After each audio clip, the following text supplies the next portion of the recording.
पीछे की सीटों पे रिस्क थोड़ा सा कम रहता है। ज़रा सा ही अगर टक्कर या वो तो आग के गोले में बदल जाते हैं। जिसमें यात्री बैठते हैं वो इंजन से अलग रखा जाए, पीछे की तरफ वॉशरूम की बात पीछे की कर रहे तरफ, हैं। अच्छा, पीछे की तरफ, तो वो थोड़ा सा सुरक्षित होता है।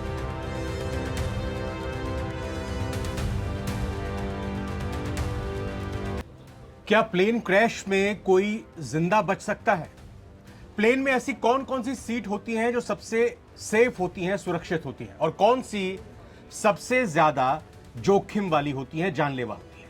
अहमदाबाद में हुए एयर इंडिया के सबसे भयानक प्लेन क्रैश के बाद यह सवाल हर कोई पूछ रहा है। एयर इंडिया का जो बोइंग 787 ड्रीम लाइनर प्लेन में विदेशी नागरिकों समेत कुल 242 लोग सवार थे, इसमें से 241 लोगों की जान चली गई है।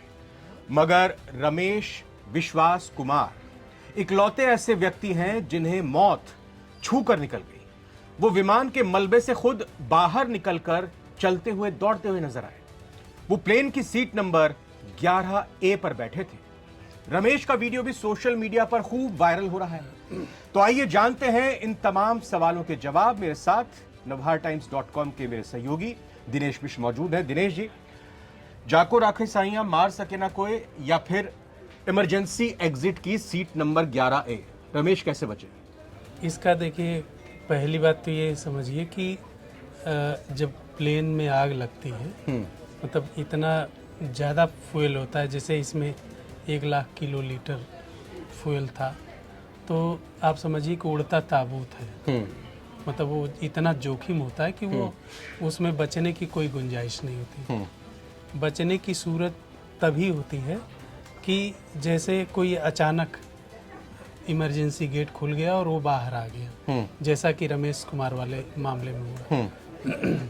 और प्लेन के बारे में आप ये भी नहीं कह सकते कि ये सीट एक पर्टिकुलर सीट है, यहाँ पे बैठिए तो हादसे मतलब आप हादसे से बच जाएंगे, गारंटी नहीं है। क्योंकि हादसे का जो टाइप है, हादसे का जो नेचर है, और उसके क्या कहते हैं जो मौसम का रुख है, और उसके एक्सीडेंट के तरीके, उन सब पे ये चीज़ें मैटर करती हैं। इतिहास में जितने अभी तक प्लेन हादसे हुए हैं, उन सभी प्लेन हादसों में अगर देखिए तो मतलब आप यही जो बात आपने बोली कि जाको राखे साइयां मार सके न कोई, मतलब एक चमत्कार से जैसी चीज़ होती है कि कोई बच गया। आपको 1987 में एक वाकया हुआ था, अमेरिका में प्लेन क्रैश हुआ था। तो वहाँ एक 4 साल की बच्ची सीट बेल्ट से चिपकी हुई मिली। अच्छा, सबके सारे मारे गए थे उसमें। लेकिन वो इकलौती बच्ची थी, और उस घटना को पूरी दुनिया ने एक चमत्कार की तरह माना। वो बच्ची घायल अवस्था में सीट पे चिपकी थी, सीट वो उड़ गई थी, और वो जो है किनारे जाकर के गिरी थी, तो वहाँ उसमें वो बच्ची जिंदा बच गई। तो मतलब इस तरह की घटनाएं rarest of the rare. Emergency exit जब जर्क आता है, जब दुर्घटनाग्रस्त होता है प्लेन, तो वो अपने आप ओपन हो जाता है या इस दुर्घटना में ऐसा हुआ है? नहीं, अब कई बार होता है कि अपने आप होता है, और कई बार जैसे मान लीजिए प्लेन बहुत पहाड़ियों से गुजर रहा है, गिरने की स्थिति में है, तो कई बार खुद भी खोल लेते हैं। कोई ऐसी सीटें होती हैं कि अगर आप आगे की तरफ बैठे हैं या बीच की तरफ बैठे हैं या पीछे की तरफ बैठे, क्योंकि कहा जाता है कि पीछे की सीट टाइम थोड़ा मैगजीन सेफ में होती है। एक रिसर्च आई थी। अच्छा। 35 साल की रिसर्च थी उसमें, सारे विमान हादसों को लेकर के। तो उसमें ये बात थोड़ी सी स्पष्ट की गई थी। हालांकि उसमें भी ये वार्निंग दी गई थी उस रिपोर्ट में भी, कि इसको मतलब अंतिम तौर पे ना माना जाए, ये केवल एक आकलन भर है। क्योंकि एक्सीडेंट की टाइप और उसके नेचर, और फिर उस समय की सर्कमस्टेंसेस क्या होती हैं, उस पे एक्सीडेंट सब कुछ डिपेंड करता है कि कितने लोग बचेंगे, क्या है क्या नहीं। लेकिन उसमें एक जो मतलब जनरल अप्रोच, एक आकलन किया गया था, तो ये देखा गया था कि जो पीछे की सीट पे जो बैठते हैं, पीछे अमूमन क्या होता है, फ्लाइट या कहीं भी आप देखिए तो लोग आगे की सीटों पर बैठना ज़्यादा प्रेफर करते हैं। तो पीछे की बिजनेस क्लास भी आगे की तरफ ही होती हैं, वीआईपी सीट्स भी डोमेस्टिक एयरलाइंस में आगे की तरफ ही होती हैं। जी। तो पीछे की सीटों पे रिस्क थोड़ा सा कम रहता है। ये है इसका कारण ये है कि जैसे आप देखिए जो विमान का इंजन है और जो फ्यूल टैंक है, सब के सब आगे होते हैं। अच्छा। जी। और उसके बाद जो विमान का जो अगला हिस्सा है वो अगर मान लीजिए पहाड़ी से टकराया या खेत में गिरा या नदी में गिरा, कहीं भी गिरा, तो वो सबसे ज़्यादा डैमेज अगला हिस्सा ही होता है। और उससे जो है जो आगे बैठे लोग हैं उनको सबसे ज़्यादा खतरा रहता है। ये करीब करीब सेंटर पॉइंट पर विंग्स होते हैं एरोप्लेन के जी। उन विंग्स के आसपास ये फ्यूल टैंक या हाँ, फिर जी जी जी बिल्कुल, वहाँ इंजन होते हैं, अच्छा। फ्यूल टैंक होते हैं, सब में भरे रहते, तो वो सबसे खतरनाक जगह मानी जाती है। विंडो सीट भी सबसे ज़्यादा खतरनाक मानी जाती है। जब प्लेन जो होते हैं यात्री विमानों की अगर बात करें तो जो डेस्टिनेशन होता है उस डेस्टिनेशन तक पहुंचने की जितनी ज़रूरत होती है फ्यूल की उससे थोड़ा बहुत ज़्यादा होता है, या पूरी तरह से टैंक को फुल करके ही टेक ऑफ किया जाता है, गंतव्य के लिए रवाना होते हैं?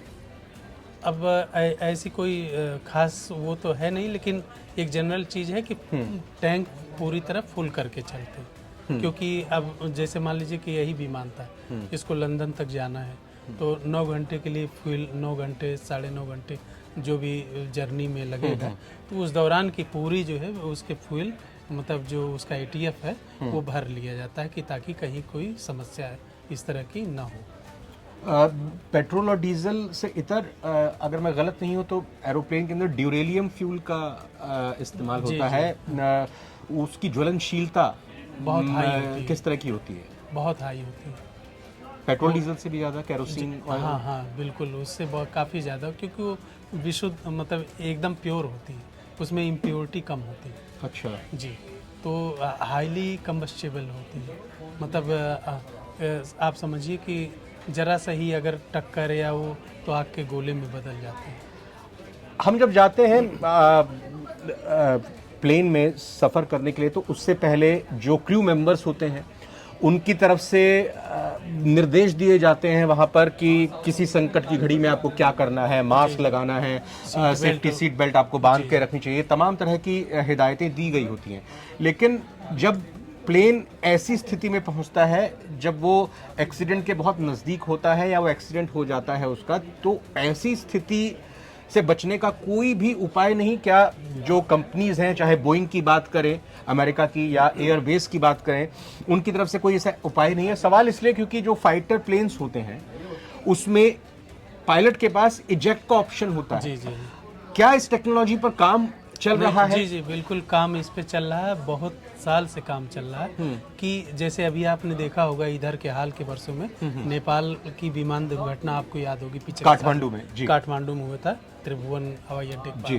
तो अब क्या है कि अब ज़्यादातर जो है विमानों को ये किया जा रहा है कि अगर एक्सीडेंट होने वाला है और पायलट के पास टाइम है तो क्या करते हैं कि प्लेन को पानी में उतार देते हैं।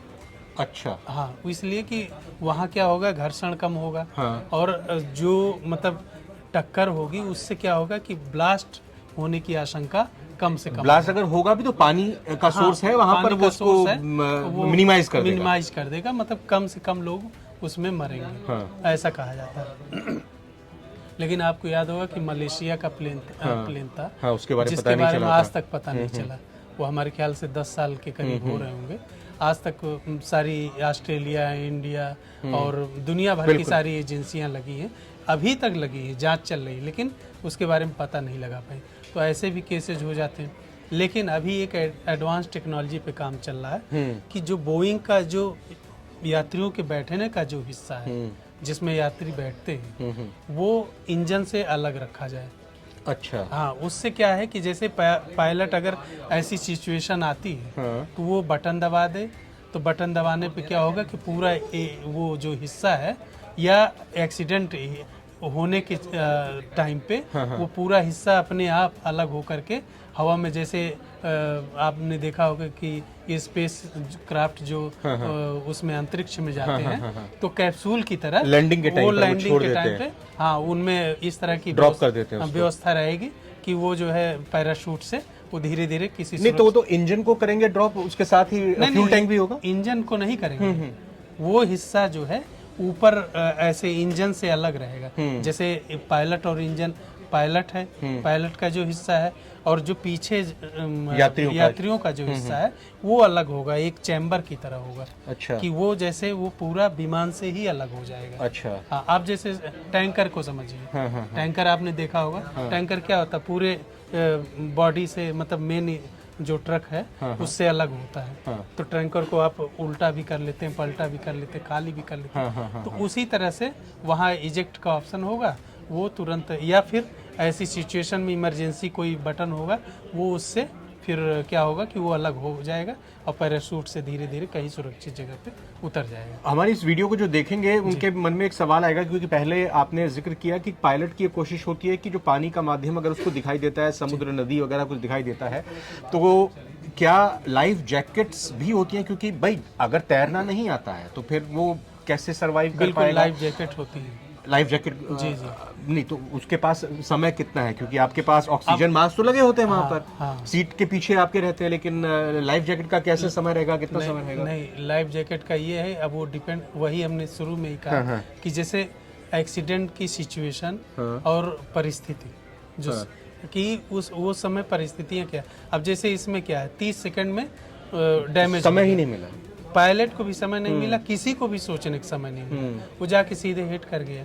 अच्छा, 9/11 की तरह। एक सवाल और कि वॉशरूम की सीट, एक वॉशरूम आगे की तरफ होता है, एक वॉशरूम पीछे की तरफ होता है, तो ये भी पीछे कुछ सब कहा जाता है कि जो वॉशरूम के आसपास सीट है, या कोई अगर व्यक्ति वॉशरूम में उस दौरान अगर घटना होती है, अगर वहां पर संयोग से है, तो वो भी बच सकता है, वो भी सेफ रह सकता है। उसका क्या कारण है? वही कारण, वही कि जैसे पीछे की तरफ वॉशरूम की बात की तरह, अच्छा, पीछे की तरफ, तो वो थोड़ा सा सुरक्षित होता है। जैसे 28% खतरा कम होता है और बाकी में 44% होता है, किसी में 62% होता है, इस तरह के खतरे होते हैं। मैं इसी दौरान एक रिसर्च की स्टोरी पढ़ रहा था, उसमें कहा गया कि चाहे रोड पर आप सफ़र करते हैं या ट्रेन में सफ़र करते हैं, इन सबसे सेफ आपका एयर ट्रेवल है, लेकिन फिर भी इस घटना ने जो यात्री सफर करने वाले हैं उनके मन में कई शंकाएं और कई सवाल खड़े कर दिए हैं। बोइंग हो या एयरबस हो, उनके लिए भी चिंता की बात होगी, वो भी कहीं ना कहीं उनकी रिसर्च टीम भी इस पर काम करेगी। जी जी, बिल्कुल काम हो रहा हो। आपने सुबह सुबह ही खबर देखी कि मुंबई से लंदन जा रही फ्लाइट को वापस लौटाया गया, आज की बात है। एयर इंडिया का ही विमान है। अच्छा, एयर इंडिया का ही विमान है, तो उसको वापस किया गया। तो इस तरह खबरें आ रही हैं, बम थ्रेट की कहीं खबर आ रही है, कहीं कुछ आ रहा है। थाईलैंड के पास कहीं उतारा गया, रोका गया और फिर यात्रियों को खाली कराए गए। तो ये सब खतरे रहेंगे आने वाले समय में। सबसे बड़ा खतरा है एआई का। एआई से क्या हो रहा है कि जो मशीनें हैं, जो इंजन है, उसको जाम कर दिया जा सकता है। ऐसी मतलब सिचुएशन है। साइबर अटैक है। अब आप टेक्नोलॉजी बेस्ड हर चीज़ है, तो साइबर अटैक से मतलब बचना अपने आप में एक बड़ी चीज़ है। अब पायलट चला रहा है, अचानक दूसरा इंजन, ये भी हो सकती है पॉसिबिलिटी को वो जाम कर दिया गया हो साइबर अटैक के जरिए। तो अब उसके लिए आपके पास क्या है? तो वो सब चीज़ें अभी डेवलप होनी बाकी है बहुत।